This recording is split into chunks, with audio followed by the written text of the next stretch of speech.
India versus Afghanistan முதல் ஓடியை India ஒரு அருமையான ஒரு வெற்றியோட இன்னைக்கு ஆரம்பிச்சிருக்காங்கன்னு சொல்லி ஆகணும். இன்னைக்கு மழை பெஞ்சதுனால பாத்தீங்கன்னா முதல் மேட்ச் நடக்காமையே போயிருமோ அப்படின்ட்டு நிறைய ரசிகர்கள் கொஞ்சம் பயமும் பதட்டத்தோட இருந்திருப்பீங்க. பிளஸ் ஆனா வர்ண பகவான் கொஞ்சம் மனசு வச்சதுனால பாத்தீங்கன்னா இன்னைக்கு முதல் ஓடியை நடக்கிற மாதிரி இருந்தது. பிளஸ் 25 ஓவரா ஓவர் ரேட்டை குறைச்சதுக்கு அப்புறம் டாஸ் போட ஆரம்பிச்சதுக்கு அப்புறம் இந்தியா முதல்ல நாங்க பவுல் பண்றோம் அப்படின்னு டிசிஷன் எடுத்தாங்க. பிளஸ் அதுக்கப்புறம் பேட்டிங் ஆட ஆரம்பிச்ச ஆப்கானிஸ்தான் பாத்தீங்கன்னா ஆரம்பம் எப்படி இருக்கும்னு நினைச்சும் போது பிளஸ் ஆரம்பம் அந்த மழைக்கு தகுந்த மாதிரி ஒரு தாக்கத்தை ஏற்படுத்துச்சு. பிளஸ் ஆரம்பத்திலே பாத்தீங்கன்னா இப்ராஹிம் சத்தல், அட்டல் அண்ட் ரஹீம் ஷா அப்படின்ட்டு அடுத்தடுத்து பேக் டு பேக் ஒரு 3 விக்கெட் ஒரு 26 ரன்னுக்குள்ள இழந்து ஒரு தத்தளிக்க ஆரம்பிச்சாங்க ஆப்கானிஸ்தானி.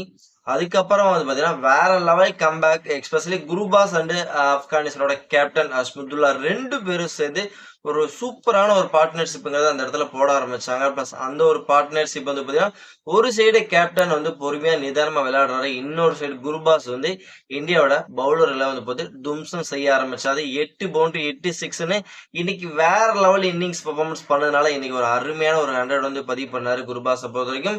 பிளஸ் அதுக்கப்புறம் பாத்தீங்கன்னா குருபாஸோட விக்கெட் ஒரு கட்டத்துல பாத்தீங்கன்னா நிதிஷ்குமார் ரெட்டி எடுக்கிறாரு. பிளஸ் கேப்டன் அவங்களோட கேப்டனும் பாத்தீங்கன்னா அடுத்த விக்கெட் எடுக்கிறாரு.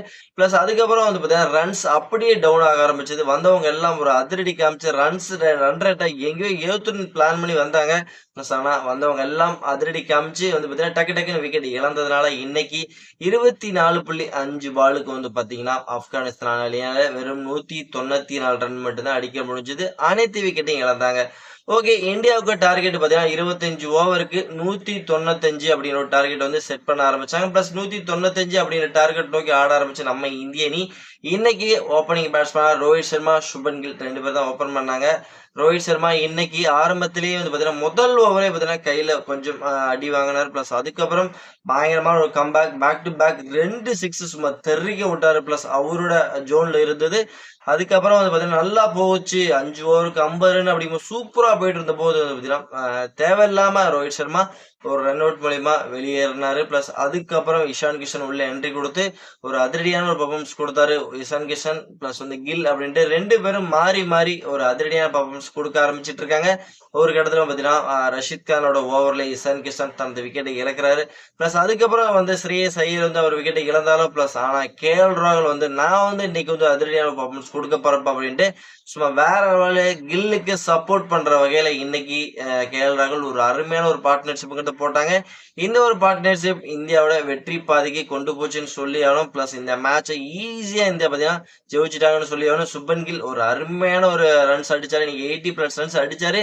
இவர் இன்னைக்கு ஒரு 100 ரன் அடிப்பாருன்னு நினைச்சோம். பிளஸ் இருந்தாலும் அடிக்கல. பிளஸ் கேஎல் ராகுல் கடைசியில ஒரு அதிரடி பர்ஃபார்மன்ஸ் கொடுத்ததுனால ஈஸியா அந்த மேட்ச் இந்தியா கம்ஃபர்டபுளா ஜெயிச்சதுனால பாத்தீங்கன்னா இந்தியா இப்ப ஃபர்ஸ்ட் ஓடியில கம்ஃபர்டபுளா ஜெயிச்சு 1-0 அப்படின்ட்டு இந்த சீரீஸ்ல முன்னிலை வைக்கிறாங்க. இன்னைக்கு இந்தியா இந்த அளவுக்கு வெற்றி பாதைக்கு போனதுக்கு முக்கியமான காரணம் நம்மளோட பவுலிங்ல சூப்பரா பர்ஃபார்மன்ஸ் பண்ணாங்க. எஸ்பெஷலி ஹர்பிட் பார் அண்ட் துபை 2 பேருமே இன்னைக்குதான் ஃபர்ஸ்ட் ஓடியே டெபியூ பண்ணாங்க. 2 பேருமே ஆளுக்கு 3 விக்கெட் எடுத்து பிளஸ் ஆப்கானிஸ்தான பேக் புட்ல போட்டது மட்டும் இல்லாம இந்தியாவுக்கு வெற்றி பதவி அடைக்கிறதுக்கு ரொம்ப முக்கிய பவுலிங் டிபார்ட்மெண்ட்ல ஹெல்ப் பண்ணிருக்காங்கன்னு சொல்லி ஆகணும்.